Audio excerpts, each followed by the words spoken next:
Hello, I'm Tanya Atagi, and thank you for joining me today. I wanted to talk a little bit about facial aging and some of the things that we can be doing about this. So when we talk about facial aging, good or bad, it's not usually one thing that makes us look older. So when we talk about being multifactorial, oftentimes it's a little of this, a little of that, that sort of cumulatively adds up to just us looking a little bit older. The best therapy is often combination therapy, meaning a little bit of this, a little bit of that, to treat the various components of what might be making us look a little bit older. I look at it a bit like layers. When we think about, something being broken down, say a house, and if you paint it, everything looks better. Even though you may not have repaired damage or whatnot, that fresh coat of paint is really rejuvenating. And that's where taking care of the surface of our skin is really important, because that's that polish or the fresh coat of paint. So there are a number of things that we can be doing to help with that surface polish. For example, everyday skincare can really make a huge impact on our skin. So things like redness or brown spots or color irregularity, discoloration, fine wrinkles, texture, increased pore size, all those types of things can be treated with a daily skincare regimen. So if you're not doing anything else, just being on a physician-grade skincare product line can really make a big impact in that fresh coat of paint. To give you a couple of examples, ingredients such as kojic acid, hydroquinone, arbutase, things like that can decrease the amount of pigment production in your skin. So it decreases the freckling, the discoloration, color irregularities, improves your skin tone and color. We can also use products that decrease the amount of redness that you might have in your skin. And also, for example, retinols, retinoid, tretinoin, retin-A, that's really like anti-aging in a tube. They're ingredients that have been around for many, many, many years. They're FDA approved and really a tried and true component of anti-aging. So what does that do?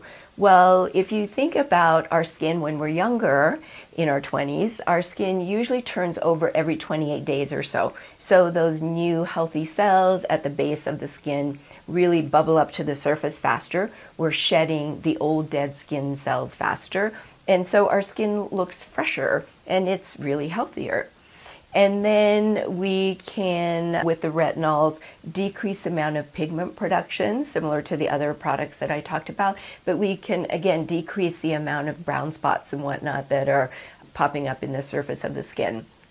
And it can also increase the amount of collagen production in our skin, particularly in the surface. So it can help with surface tightening, it can help to decrease fine wrinkles, it can help with acne.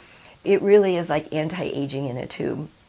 So getting on good skincare products, not only in and of themselves, can be really rejuvenating to the skin and improving the health of the skin, but also it's very good preparation for other interventions. So if we're going to be talking about something that might be a little bit more invasive or a little bit more aggressive, such as chemical peels or lasers, photofacial lasers or broadband light, BBL lasers, can help with pigment, redness, brown spots.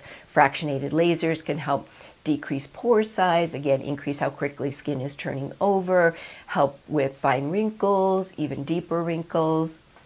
Radiofrequency energy, microneedling, chemical peels, routine facials, those things can all help improve that surface polish of the skin.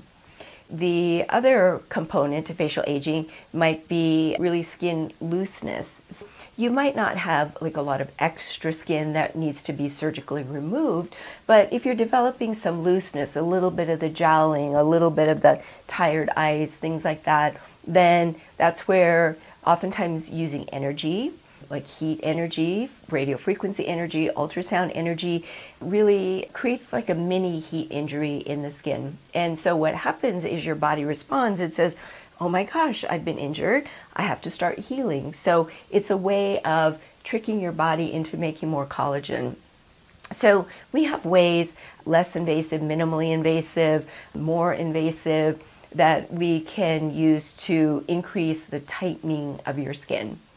That being said, often we're also having a conversation between skin looseness and volume loss.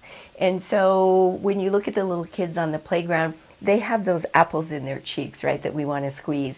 And part of that facial fullness is what gives them that youthful appearance. So, for example, sometimes we have patients that come in complaining about their deep creases. Well, if you look at the kids on the playground, their what we call nasolabial creases are quite deep.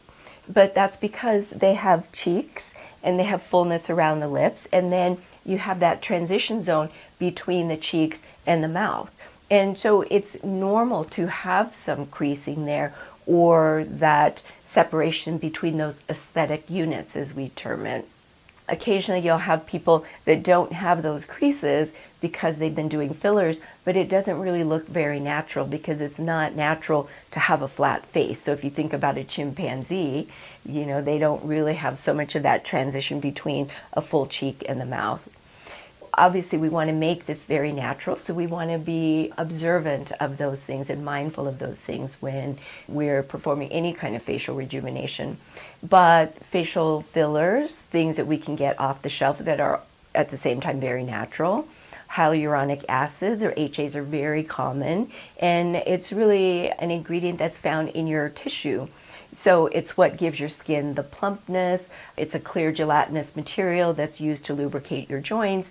So even if we're getting it off the shelf, if you will, it's a very natural ingredient. So you're not going to have an allergic reaction or reject it or something like that.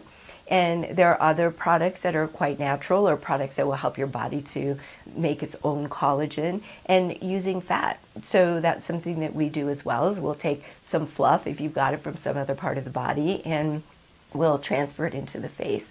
So there are a number of different ways that we can restore some of that natural facial fullness, because you can imagine when you start to lose the volume in the cheeks, you're emptying out the sac. And what happens? Well, the sac can sag, and then you start to lose that more youthful oval or sweetheart shape to the face. You start to get more heaviness, the jowling, more laxity or looseness, because you're emptying out the skin envelope and it's becoming heavier along the jawline. So restoring those natural sweetheart contours to the face, filling in what we call the peanut head when you lose volume in the temple area. All of those things are a very natural way to get some of that youthfulness back in your face. And then, yes, we can talk about removing extra skin. It's a little bit of this, a bit of that. So if you have looseness, tightening of the skin is great, but you may have a combination of looseness and excess skin. So if we're talking about skin excess, then we really need to talk about removing that extra skin. So a really common area that we're doing that is in the upper eyelids. So, if your eyelids are really being held up by your eyelashes, or you're getting those comments that you're looking tired and you have that heaviness, then an upper eyelid lift can be really incredibly refreshing and look very natural.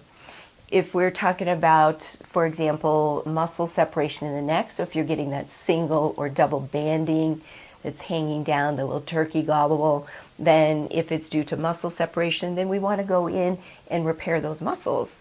So the platysma muscle is a very wide, thin muscle. It drapes from the jawbone down to the collarbone, and you have a left one and a right one. So when you grimace, they start to separate in the center. Then we want to bring those muscles back together again, and that's a surgical procedure where we stitch the muscles back together. We can also do some tightening, getting rid of extra skin. So if we really need to create more definition in the neckline, liposuction works great, getting rid of extra skin, tightening those muscles back up. Maybe it's a combination of those things. Maybe it's just liposuction. And some of these types of things really we can do in the office through just a small little poke hole in 3 spots. We can do some pretty aggressive skin tightening through numbing that lower face and neck and through 3 small little poke holes. There are a lot of different options in terms of where we go with this. And of course, we really want to serve you. So what is it that bothers you when you look in the mirror in the morning? Maybe, the smile lines don't bother you. Maybe you love those because they give you character. But maybe you have a gobble that you don't like. Or maybe you're someone that hasn't really been involved in skincare or plastic surgery, and frankly, maybe it's a little scary. In that case, let's start by doing some basic things that are so important. Even just picking up a really good sunblock and starting to take better care of your skin. Really, we need to tailor it to what is it that's bothering you. How do you feel about this? Do we really want to just put your pinky toe in first and start with some of the less invasive, non-invasive, daily, simpler things? Are you somebody that really doesn't have much downtime to give us and you have several things that you want to check off of your list? So maybe it's the case where, you just want to get her done and take care of a number of things under one anesthesia or one recovery time. Of course, we want to honor your finances. Maybe it's something that we do a phased approach because we need to honor your budget. There are a number of things that we're going to be taking into consideration when you come in for your consultation and where we can really personalize your care. But these are just some things to kind of think about as we're exploring these options for you. And I really want to thank you for your time.